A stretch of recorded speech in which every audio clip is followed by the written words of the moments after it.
नमस्कार।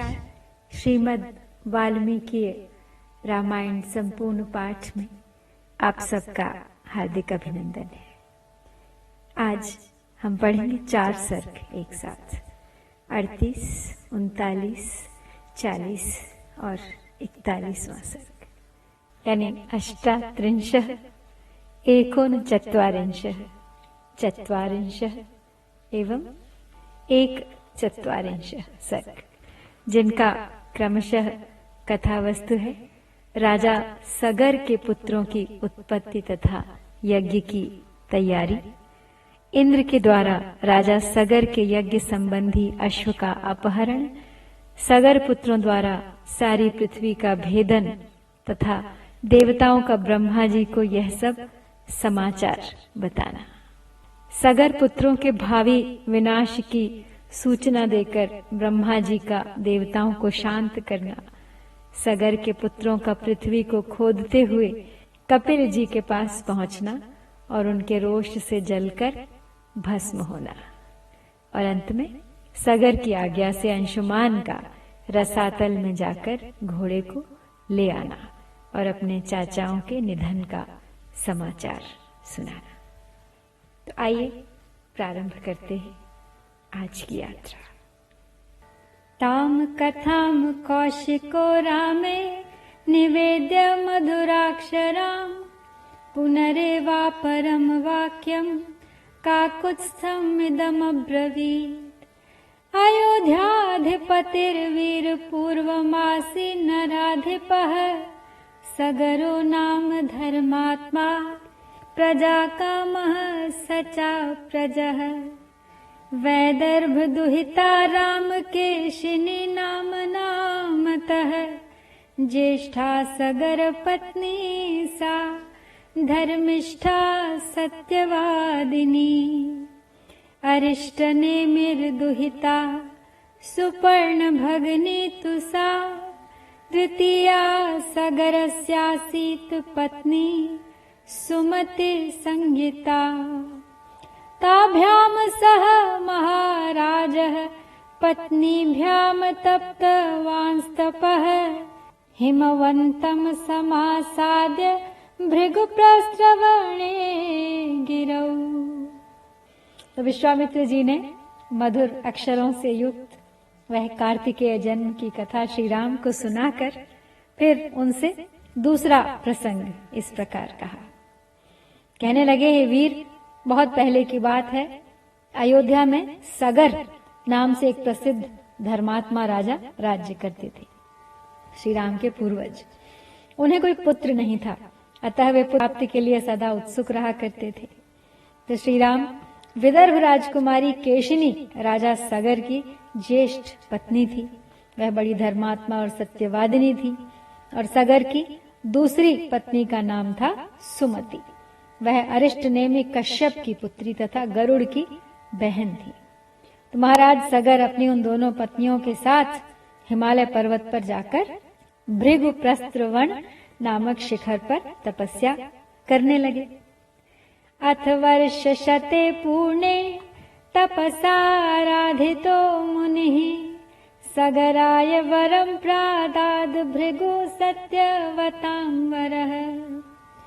अपत्यलाभः सुमहान् भविष्यति तवानघ कीर्तिं चाप्रतिमां लोके प्राप्स्यसे पुरुषर्षभः।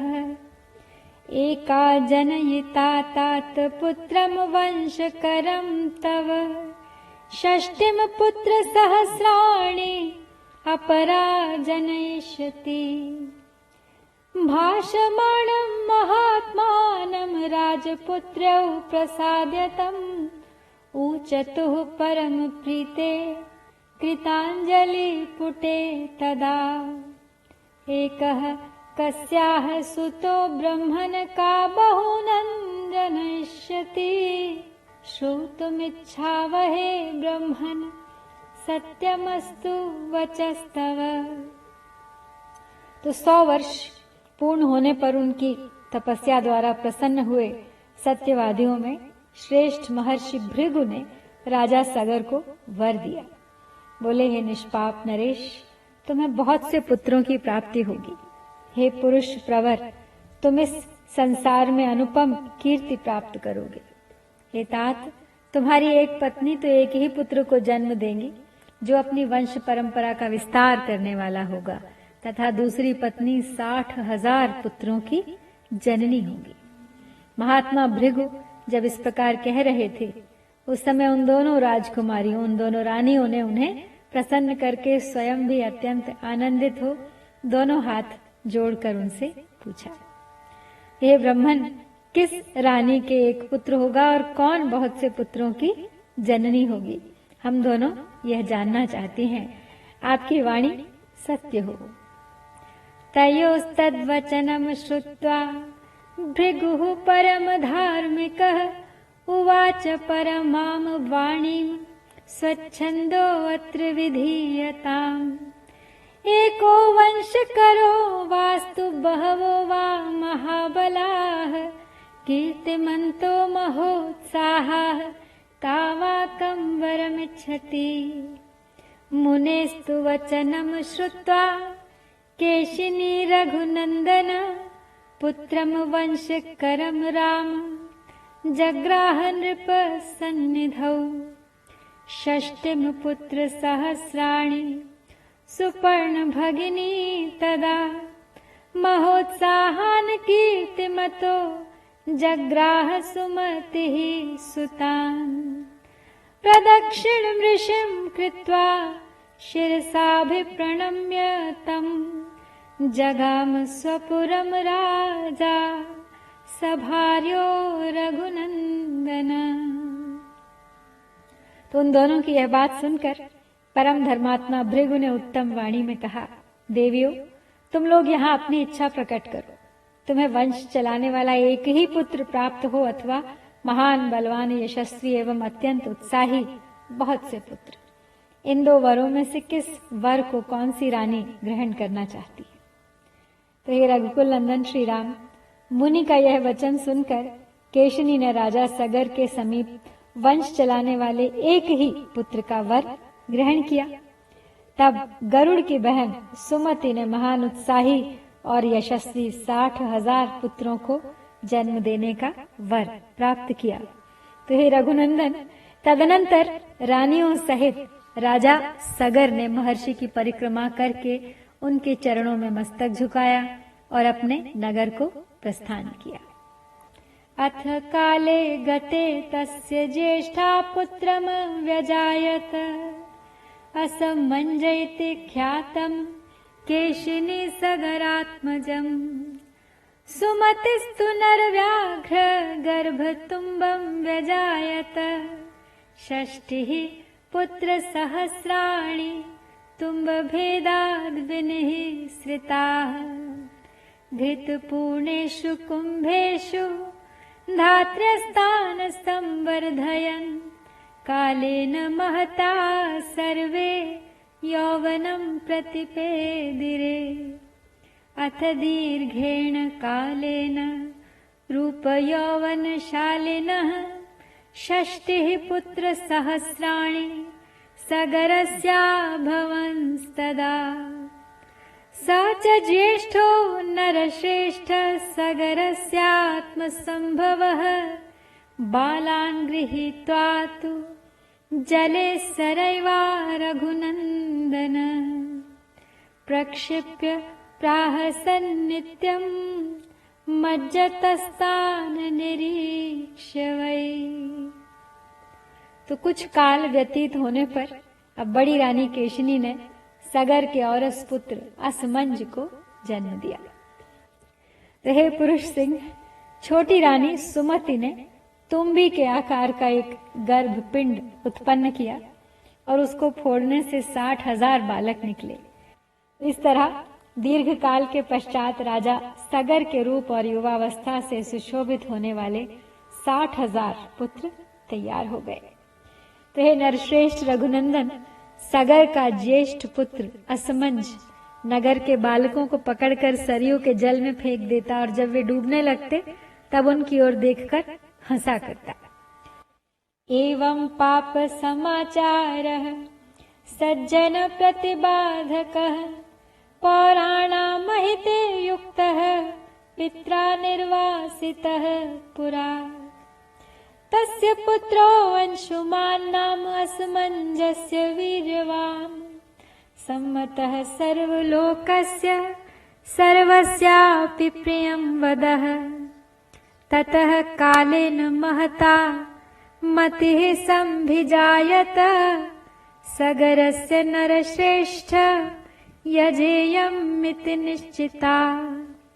स कृत्वा निश्चयं राजा सोपाध्याय गणस्तदा यज्ञकर्मणि वेदज्ञो यष्टुम समुपचक्रमे।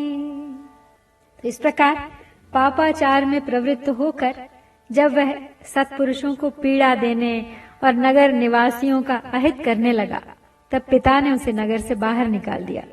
तो असमंज के पुत्र का नाम था अंशुमान। वह बड़ा ही पराक्रमी, सबसे मधुर वचन बोलने वाला था तथा सब लोगों को प्रिय था। तो हे नरश्रेष्ठ, कुछ काल के अनंतर महाराज सगर के मन में यह निश्चित विचार हुआ कि मैं यज्ञ करूं। यह दृढ़ निश्चय करके वे वेद वेदता नरेश अपने उपाध्यायों के साथ यज्ञ करने की तैयारी में लग गए। तो यहाँ हमने 38वां सर्ग पूरा किया और अब बढ़ते हैं 39वें सर्ग की ओर। विश्वामित्र वचः श्रुत्वा कथान्ते रघुनन्दनः उवाच परम प्रीतो मुनिम दीप्तमिवानलम्।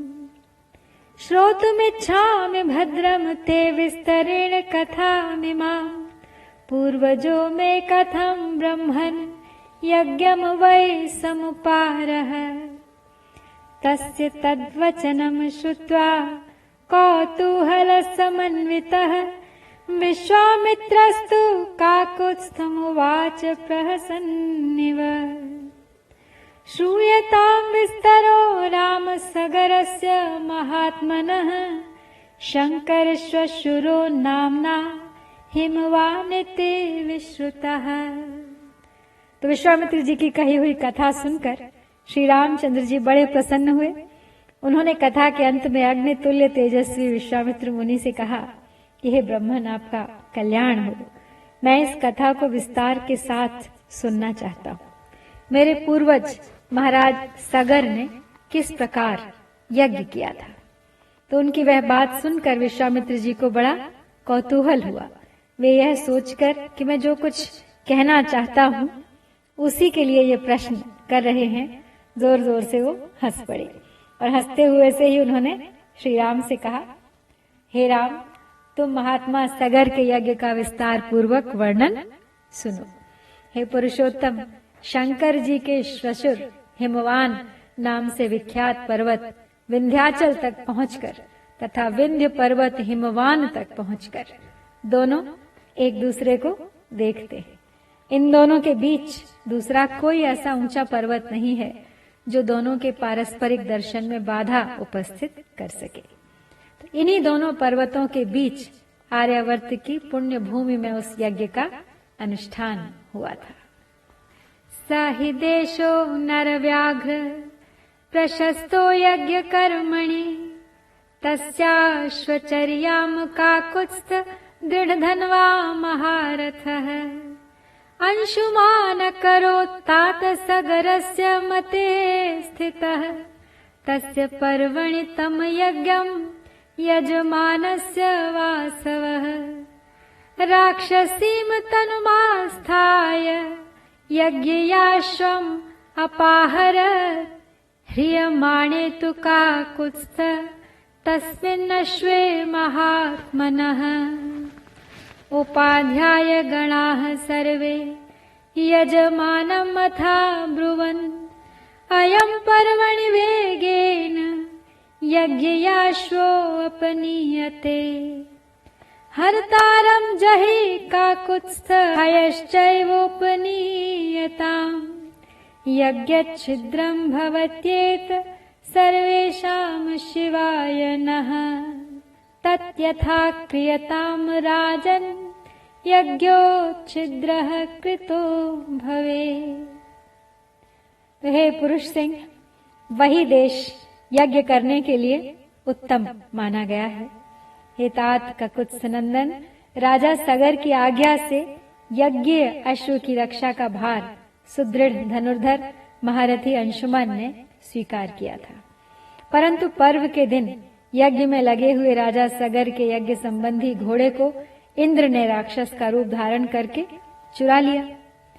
तो हे काकुत्स, महामना सगर के उस अश्व का अपहरण होते समय समस्त ऋत्विजों ने यजमान सगर से कहा, हे ककुत्स नंदन, आज पर्व के दिन कोई इस यज्ञ संबंधी अश्व को चुराकर बड़े वेग से लिए जा रहा है। आप चोर को मारिए और घोड़ा वापस लाइए, नहीं तो यज्ञ में विघ्न पड़ जाएगा और वह हम सब लोगों के लिए अमंगल का कारण होगा। हे राजन, आप ऐसा प्रयत्न कीजिए जिससे यह यज्ञ बिना किसी विघ्न बाधा के परिपूर्ण हो जाए। सोपाध्याय वचः श्रुत्वा तस्मिन् सदसि पार्थिवः षष्टिं पुत्र सहस्राणि वाक्यमेतदुवाचः। गतिं पुत्रा न पश्यामि रक्षसाम पुरुषर्षभाः। मन्त्रपूतैर्महाभागैरास्थितो हि महाक्रतुः। तद्गच्छथ विचिन्वध्वम् पुत्रका भद्रमस्तु वः। समुद्रमालिनीं सर्वां पृथिवीमनुगच्छथ। एकैकं योजनं पुत्रा विस्तारम् अभिगच्छत। यावत् तुरगसन्दर्शस्तावत् खनत मेदिनीम्। तमेव हयहर्तारम् मार्गमाणा ममाज्ञया। दीक्षितः पौत्र सहितः सोपाध्याय गणस्त्वहम्। इह स्थास्यामि भद्रम् वो यावत् तुरगदर्शनम्। ते सर्वे हृष्ट मनसो राजपुत्रा महाबलाः। जग्मुर्महीतलं राम पितुर्वचनयन्त्रिताः। तो उस यज्ञ सभा में बैठे हुए राजा सगर ने सब उपाध्यायों की बात सुनकर अपने 60,000 पुत्रों से कहा, हे पुरुष प्रवर पुत्रों, यह महान यज्ञ वेद मंत्रों से पवित्र अंतःकरण वाले महाभाग महात्माओं द्वारा संपादित हो रहा है। अतः यहाँ राक्षसों की पहुंच हो ऐसा मुझे दिखाई नहीं देता। अतः यह अश्व चुराने वाला कोई देव कोटि का ही पुरुष होगा। तो हे पुत्रों, तुम सब लोग जाओ और घोड़े की खोज करो, तुम्हारा कल्याण हो। समुद्र से घिरी हुई इस सारी पृथ्वी को छान डालो। एक एक योजन विस्तृत भूमि को बांटकर उसका चप्पा चप्पा देख डालो। जब तक घोड़े का पता न लग जाए तब तक मेरी आज्ञा से इस पृथ्वी को खोदते रहो। इस खोदने का एक ही लक्ष्य है, उस अश्व के चोर को ढूंढ निकालना। मैं यज्ञ की दीक्षा ले चुका हूं, अतः स्वयं उसे ढूंढने के लिए नहीं जा सकता। इसलिए जब तक उस अश्व का दर्शन न हो तब तक मैं उपाध्यायों और पौत्र अंशुमान के साथ यहीं रहूंगा। तो हे श्री राम, पिता के आदेश रूपी बंधन से बंधकर वे सभी महाबली राजकुमार मन ही मन हर्ष का अनुभव करते हुए भूतल पर विचरने लगे। गत्वा तु पृथ्वीं सर्वां दृष्ट्वा तं महाबलाः। योजनायां विस्तारमेकैको धरणीतलम्। बिभिदुः पुरुष व्याघ्रा वज्रस्पर्श समैर्भुजैः। शूलैर्शनिकल्पैश्च हलैश्चापि सुदारणैः। भिद्यमाना वसुमती ननाद रघुनन्दन। नागानां वध्यमानानां सुराणां च राघव। राक्षसानां दुराधर्षं सत्त्वानां निनदोऽभवत्। योजनानां सहस्राणि षष्टिं तु रघुनन्दन। बिबिधुर्धरणीं राम रसातलम् अनुत्तमम्। एवं पर्वत संबाधम जम्बूद्वीपम नृपात्मजाः खनन्तो नृप शार्दूल सर्वतः परिचक्रमुः। तो सारी पृथ्वी का चक्कर लगाने के बाद भी उस अश्व को न देखकर उन महाबली पुरुष सिंह राजपुत्रों ने प्रत्येक के हिस्से में एक एक योजन भूमि का बंटवारा करके अपनी भुजाओं द्वारा उसे खोदना आरंभ किया। उनकी उन भुजाओं का स्पर्श वज्र के स्पर्श की भांति दुस्सह था। तो हे रघुनंदन, उस समय वज्र तुल्य शूलों और अत्यंत दारुण हलों द्वारा सब ओर से विदीर्ण की जाती हुई वसुधा आर्तनाद करने लगी। हे रघुवीर, उन राजकुमारों द्वारा मारे जाते हुए नागों, असुरों, राक्षसों तथा दूसरे प्राणियों का भयंकर आर्तनाद गूंजने लगा। रघुकुल को आनंदित करने वाले श्री राम, उन्होंने 60,000 योजन की भूमि खोद डाली, मानो वे सर्वोत्तम रसातल का अनुसंधान कर रहे हों। तो हे नृपश्रेष्ठ राम, इस प्रकार पर्वतों से युक्त जम्बू द्वीप की भूमि खोदते हुए वे राजकुमार सब ओर चक्कर लगाने लगे। ततो देवाः सगंधर्वाः सासुराः सह पन्नगाः संभ्रांतं मनसः सर्वे पितामहमुपागमन्। ते प्रसाद्य महात्मानं विषण्णवदनास्तदा ऊचुः परम संत्रस्ताः पितामहमिदं वचः। भगवन् पृथिवी सर्वा खन्यते सगरात्मजैः बहवश्च महात्मानो वध्यन्ते जलचारिणः। अयं यज्ञहरो अस्माकमनेनाश्वोपनीयते इति ते सर्वभूतानि हिंसन्ति सगरात्मजाः। तो इसी समय गंधर्वों, असुरों और नागों सहित संपूर्ण देवता मन ही मन घबरा उठे और ब्रह्मा जी के पास गए। उनके मुख पर विषाद छा रहा था, वे भय से अत्यंत संत्रस्त हो गए थे। उन्होंने महात्मा ब्रह्मा जी को प्रसन्न करके इस प्रकार कहा, हे भगवान, सगर के पुत्र इस सारी पृथ्वी को खोदे डालते हैं और बहुत से महात्माओं तथा जलचारी जीवों का वध कर रहे हैं। यह हमारे यज्ञ में विघ्न डालने वाला है। यह हमारा अश्व चुराकर ले जाता है। ऐसा कहकर वे सगर के पुत्र समस्त प्राणियों की हिंसा कर रहे हैं। तो यहाँ पे 39वां सर्ग समाप्त करके अब बढ़ते हैं हम 40वें सर्ग की ओर। देवता नाम वचः श्रुत्वा भगवान वै पितामह प्रत्युवाच सुसंत्रस्तान् कृतान्त बल मोहितान्। यस्येयं वसुधा कृत्स्ना वासुदेवस्य धीमतः महिषी माधवस्यैषा स एव भगवान् प्रभुः। कापिलं रूपमास्थाय धारयत्यनिशं धरां तस्य कोपाग्निना दग्धा भविष्यन्ति नृपात्मजाः। पृथिव्याश्चापि निर्भेदो दृष्टैव सनातनः सगरस्य च पुत्राणां विनाशो दीर्घदर्शिनाम्। पितामह वचः श्रुत्वा त्रयस्त्रिंशदरिन्दमाः देवाः परम संहृष्टाः पुनर्जग्मुर्यथा गतम्। तो देवताओं की बात सुनकर भगवान ब्रह्मा जी ने कितने ही प्राणियों का अंत करने वाले सगर पुत्रों के बल से मोहित एवं भयभीत हुए उन देवताओं से इस प्रकार कहा, हे देवगण, यह सारी पृथ्वी जिन भगवान वासुदेव की वस्तु है तथा जिन भगवान लक्ष्मीपति की यह रानी है, वे ही सर्वशक्तिमान भगवान श्री हरि कपिल मुनि का रूप धारण करके निरंतर इस पृथ्वी को धारण करते हैं। उनकी कोपाग्नि से ये सारे राजकुमार जलकर भस्म हो जाएंगे। तो पृथ्वी का यह भेदन सनातन है, प्रत्येक कल्प में अवश्यम भावी है। श्रुतियों और स्मृतियों में आए हुए सागर आदि शब्दों से यह बात सुस्पष्ट ज्ञात होती है। इसी प्रकार दूरदर्शी पुरुषों ने सगर के पुत्रों का भावी विनाश भी देखा ही है, अतः इस विषय में शोक करना अनुचित है। तो ब्रह्मा जी का यह कथन सुनकर शत्रुओं का दमन करने वाले 33 देवता बड़े हर्ष में भरकर जैसे आए थे उसी तरह पुनः लौट गए।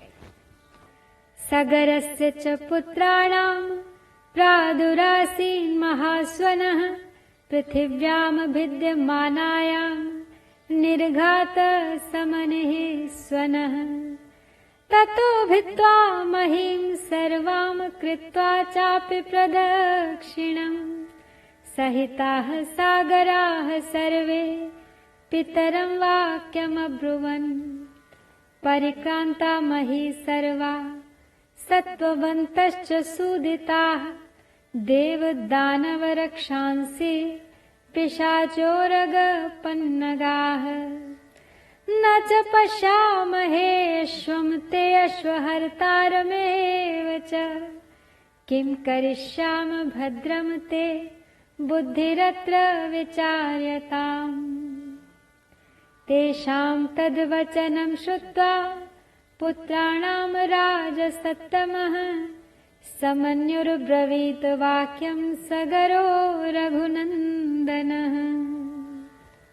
तो सगर पुत्रों के हाथ से जब पृथ्वी खोदी जा रही थी उस समय उससे वज्रपात के समान भयंकर शब्द होता था।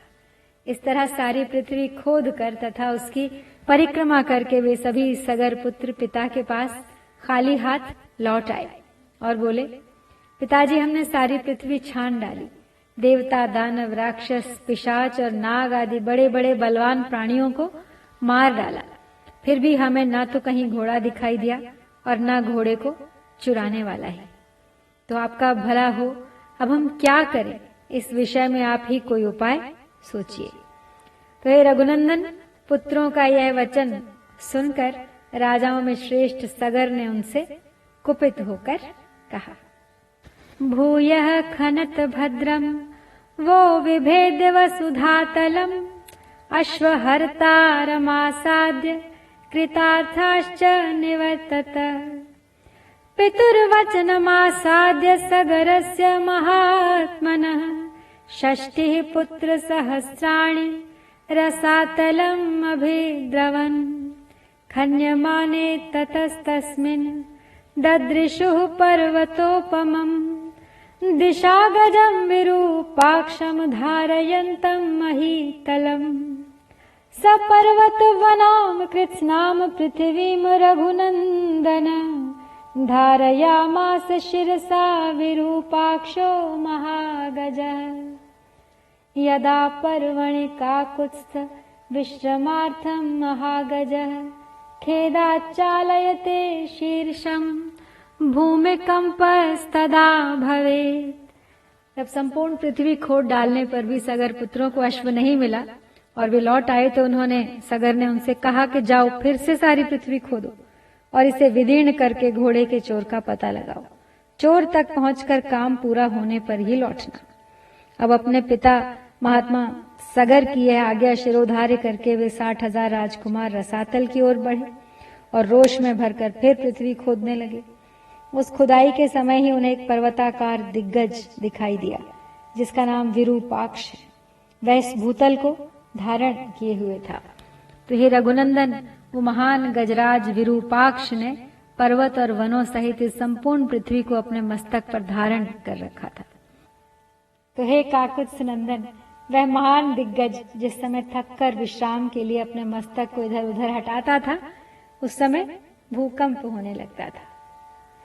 ते तम प्रदक्षिणम कृत्वा दिशापालम महागजम मानयन्तो हि ते राम जगमुर्भित्वा रसातलम् ततः पूर्वां दिशं भित्त्वा दक्षिणां बिभेदुः पुनः दक्षिणस्यामपि दिशि ददृशुस्ते महागजम् महापद्मं महात्मानं सुमहत्पर्वतोपमं शिरसा धारयन्तं गां विस्मयं जगमुरुत्तमम् ते तं प्रदक्षिणं कृत्वा सगरस्य महात्मनः षष्टिः पुत्र सहस्राणि पश्चिमां बिभेदुर्दिशम् पश्चिमायामपि दिशि महान्तं चलोपमम् दिशा गजं सौमनसं ददृशुस्ते महाबलाः ते तं प्रदक्षिणं कृत्वा पृष्ट्वा चापि निरामयम् खनन्तः समुपाक्रान्ता दिशम सोमवती तदा। तो हे श्री राम, पूर्व दिशा की रक्षा करने वाले विशाल गजराज विरूपाक्ष की परिक्रमा करके उसका सम्मान करते हुए वे सगर पुत्र रसातल का भेदन करके आगे बढ़ गए। पूर्व दिशा का भेदन करने के पश्चात वे पुनः दक्षिण दिशा की भूमि को खोदने लगे। दक्षिण दिशा में भी उन्हें एक महान दिग्गज दिखाई दिया। उसका नाम था महापद्म और महान पर्वत के समान ऊंचा वह विशाल काय गजराज अपने मस्तक पर पृथ्वी को धारण करता था। उसे देखकर उन राजकुमारों को बड़ा विस्मय हुआ। महात्मा सगर के वे 60,000 पुत्र उस दिग्गज की परिक्रमा करके पश्चिम दिशा की भूमि का भेदन करने लगे। अब पश्चिम दिशा में भी उन महाबली सगर पुत्रों ने महान पर्वताकार दिग्गज सौमनस का दर्शन किया और उसकी भी परिक्रमा करके उसका कुशल समाचार पूछकर वे सभी राजकुमार भूमि खोदते हुए अब उत्तर दिशा में जा पहुंचे। उत्तरस्याम रघुश्रेष्ठ ददृशुर्हिम पाण्डुरम् भद्रं भद्रेण वपुषा धारयन्तं महीमिमाम् समालभ्य ततः सर्वे कृत्वा चैनं प्रदक्षिणम् षष्टिः पुत्र सहस्राणि बिविधुर्वसुधातलम् ततः प्रागुत्तराम गत्वा सागराः प्रथितां दिशम् रोषादभ्यखनन् सर्वे पृथिवीं सगरात्मजा ते तु सर्वे महात्मानो भीमवेगा महाबलाः ददृशुः कपिलं तत्र वासुदेवं सनातनम्। तो हे रघुश्रेष्ठ, उत्तर दिशा में उन्हें हिम के समान श्वेत भद्र नामक दिग्गज दिखाई दिया, जो अपने कल्याणमय शरीर से इस पृथ्वी को धारण किए हुए था। उसका कुशल समाचार पूछकर राजा सगर के वे सभी 60,000 पुत्र उसकी परिक्रमा करने के पश्चात भूमि खोदने के काम में पुनः जुट गए। तदनंतर सुविख्यात पूर्वोत्तर दिशा में जाकर उन सगर कुमारों ने एक साथ होकर रोष पूर्वक पृथ्वी को खोदना आरंभ किया। तो इस बार उन सभी महामना महाबली एवं भयानक वेगशाली राजकुमारों ने वहां सनातन वासुदेव स्वरूप भगवान कपिल को देखा। हयं च तस्य देवस्य चरन्तं विदूरतः प्रहर्षमतुलं प्राप्ताः सर्वे ते रघुनन्दन ते तं यज्ञहनं ज्ञात्वा क्रोधपर्याकुले क्षणाः खनित्रलाङ्गलधरा नानावृक्ष शिलाधराः अभ्यधावन्त संक्रुद्धास्तिष्ठ तिष्ठेति चाब्रुवन् अस्माकं त्वं हि तुरंगं यज्ञयं हृतवानसि दुर्मेधस्त्वं हि सम्प्राप्तान् विद्धि नः सगरात्मजा श्रुत्वा तद्वचनं तेषां कपिलो रघुनन्दन रोषेण महताविष्टो हुंकारम् अकरोत् तदा ततस्तेना प्रमेयेण कपिलेन महात्मना भस्मराशीकृताः सर्वे काकुत्स्थः सगरात्मजाः। तो राजा सगर के यज्ञ का वह घोड़ा भी भगवान कपिल के पास ही चल रहा था। तो रघुनंदन उसे देखकर उन सबको अनुपम हर्ष प्राप्त हुआ। भगवान कपिल को अपने यज्ञ में विघ्न डालने वाला जानकर उनकी आंखें क्रोध से लाल हो गईं। उन्होंने अपने हाथों में खंती, हल और नाना प्रकार के वृक्ष एवं पत्थरों के टुकड़े ले रखे थे। वे अत्यंत रोष में भरकर उनकी ओर दौड़े और बोले, अरे खड़ा रह, खड़ा रह, तू ही हमारे यज्ञ के घोड़े को यहाँ चुरा लाया है। हे दुर्बुद्धे, अब हम आ गए हैं, अब तू समझ ले, हम महाराज सगर के पुत्र हैं। तो हे रघुनंदन, उनकी बात सुनकर भगवान कपिल को बड़ा रोष हुआ और उस रोष के आवेश में ही उनके मुंह से एक हुंकार निकल पड़ी। तो हे श्री राम, उस हुंकार के साथ ही उन अनंत प्रभावशाली महात्मा कपिल ने उन सभी सगर पुत्रों को जलाकर राख का ढेर कर दिया। तो यहाँ 40वां सर्ग पूरा करके आज बढ़ते हैं 41वें और आज के अंतिम सर्ग की ओर। पुत्रांश्चिर्गतान् ज्ञात्वा सगरो रघुनंदन नप्तारमब्रवीत् राजा दीप्यमानं स्वतेजसा शूरश्च कृतविद्यश्च पूर्वैस्तुल्योऽसि तेजसा पितॄणां गतिमन्विच्छ येन चाश्वोपवाहितः अन्तर्भौमानि सत्त्वानि वीर्यवन्ति महान्ति च तेषां तु प्रतिघातार्थं सासिं गृहिणीष्वकारमुकम् अभिवाद्याभिवाद्यांस्त्वं हत्वा विघ्नकरानपि सिद्धार्थः सन्निवर्तस्य मम यज्ञस्य पारगः एवमुक्तो अंशुमान् सम्यक् सगरेण महात्मना धनुरादाय खड्गं च जगाम लघु विक्रमः। तो हे रघुनंदन, अब पुत्रों को गए हुए बहुत दिन हो गए। ऐसा जानकर राजा सगर ने अपने पौत्र अंशुमान से, जो अपने तेज से दैदीप्यमान हो रहा था, इस प्रकार कहा, हे वत्स, तुम शूरवीर विद्वान तथा अपने पूर्वजों के तुल्य तेजस्वी हो। तुम भी अपने चाचाओं के पथ का अनुसरण करो और उस चोर का पता लगाओ जिसने मेरे यज्ञ संबंधी अश्व का अपहरण कर लिया है। देखो, पृथ्वी के भीतर बड़े बड़े बलवान जीव रहते हैं, अतः उनसे टक्कर लेने के लिए तुम तलवार और धनुष भी लेते जाओ। तो जो वंदनीय पुरुष हों उन्हें प्रणाम करना, और जो तुम्हारे मार्ग में विघ्न डालने वाले हों उनको मार डालना। ऐसा करते हुए सफल मनोरथ होकर लौटो और मेरे इस यज्ञ को पूर्ण कराओ। तो महात्मा सगर के ऐसा कहने पर शीघ्रता पूर्वक पराक्रम कर दिखाने वाला वीर अंशुमान धनुष और तलवार लेकर चल दिया।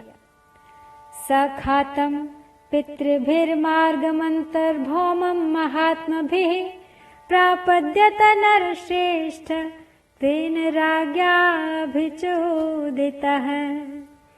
देवदानवरक्षोभिः पिशाचपतगोरगैः पूज्यमानं महातेजा दिशागजं पश्यत स तं प्रदक्षिणं कृत्वा पृष्ट्वा चैव निरामयं पितॄन् स परिपपच्छ वाजिहर्तारमेव च दिशागजस्तु तच्छ्रुत्वा प्रत्युवाच महामतिः आसमञ्ज कृतार्थस्त्वं सहाश्वः शीघ्रमेष्यसि। तस्य तद्वचनं श्रुत्वा सर्वानेव दिशागजान् यथाक्रमं यथा न्यायं प्रष्टुं समुपचक्रमे। तो नरश्रेष्ठ, उसके महामनस्वी चाचाओं ने पृथ्वी के भीतर जो मार्ग बना दिया था, उसी पर वह राजा सगर से प्रेरित होकर चल दिया। वहां उस महातेजस्वी वीर ने एक दिग्गज को देखा, जिसकी देवता, दानव, राक्षस, पिशाच, पक्षी और नाग सभी पूजा कर रहे थे। उसकी परिक्रमा करके कुशल मंगल पूछकर अंशुमान ने उस दिग्गज से अपने चाचाओं का समाचार तथा अश्व चुराने वाले का पता पूछा। उसका प्रश्न सुनकर परम बुद्धिमान दिग्गज ने इस प्रकार उत्तर दिया, हे असमंज कुमार, तुम अपना कार्य सिद्ध करके घोड़े सहित शीघ्र लौट आओगे। उसकी यह बात सुनकर अंशुमान ने क्रमशः सभी दिग्गजों से न्यायानुसार उक्त प्रश्न पूछना आरंभ किया। तश्च सर्वैर्दिशा पालैर्व्याक्यज्ञैर्वाक्यकोविदैः पूजितः सह यश्चैवागन्तासीत्यभिचोदितः स दुःखवशमापन्नस्त्वसमञ्जसुतस्तदा चुक्रोश परमार्थस्तु वधा तेषां सुदुःखितः यज्ञयं च हयं तत्र चरन्तं विदूरतः ददर्श पुरुष व्याघ्रो दुःखशोकसमन्वितः स तेषां राजपुत्राणां कर्तुकामो जलक्रियाम् स जलार्थी महातेजा न चापश्य जलाशयम्।